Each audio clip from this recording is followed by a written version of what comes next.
Hello dear students, welcome to second lecture on this unit overview of satellite systems. So this is outline of this particular video.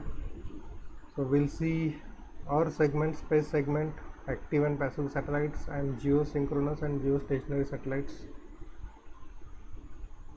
So Earth segment or space or ground segment, it consists of transmit and receive Earth stations. It is not single point or it is not a single location. It is the diverse collection of facilities, users and applications. So simplest of them is home TV receiver only system, TVRO. There are complex systems like terminal stations that are used for international communication networks. There are commercial applications of Earth segment like through Earth stations at fixed locations called fixed satellite services. Broadcast satellite services, they are targeted towards individual home reception of variety of broadcast information like TV, radio, even internet. There are mobile satellite services possible which are used for both voice and data in ships, aeroplanes, even by individuals. Space segment includes not only satellite but also ground facilities that are required to keep the satellite operational. So one of the major facility referred to as tracking, telemetry and command facilities.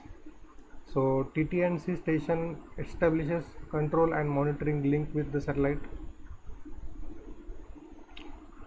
Space segment basically tries to maintain the satellite in the orbit.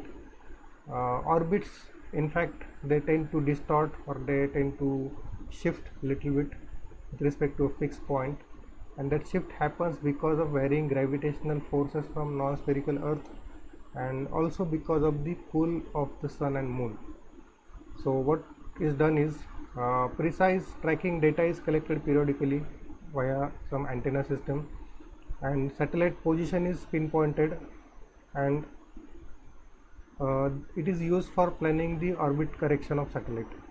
So orbital correction is done from the something called space segment or Earth station. Now let's see what is active and passive satellite. So passive satellite, what it does is it just acts as a reflector. So it reflects the signal back towards the Earth without any amplification, without any processing on the signal. Received signal is usually very weak because of atmospheric attenuation. What active satellite does is it amplifies the transmitted signal before retransmitting it back to Earth. So that's why the signal strength is excellent. Almost all the new satellites that are launched, they are active satellites. Now let's see what is geosynchronous satellite. So geosynchronous satellite is a satellite that remains or that rotates with a rotational velocity which is same as velocity of Earth, rotational velocity of Earth.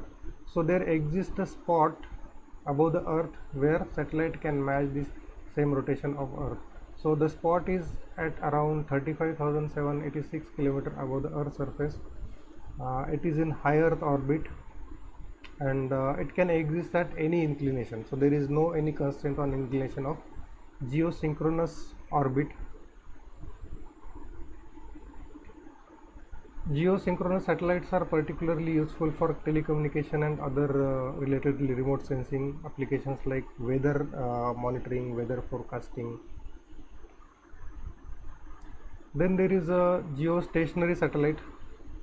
So a circular geosynchronous satellite which is placed at 0-degree angle with respect to equatorial plane is called geostationary satellite. So basically geostationary satellite is nothing but geosynchronous satellite but whose inclination is 0-degree. So it appears to be stationary at fixed position in the sky throughout the day. So it looks like it is at the same place but it is rotating along with the Earth.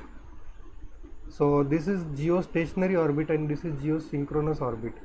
Both the satellites rotate or they match the rotational velocity of Earth, but geostationary orbit has one more constraint, that it is placed at the 0 degree inclination. That's all for this lecture, and see you in the next lecture. Thank you for watching.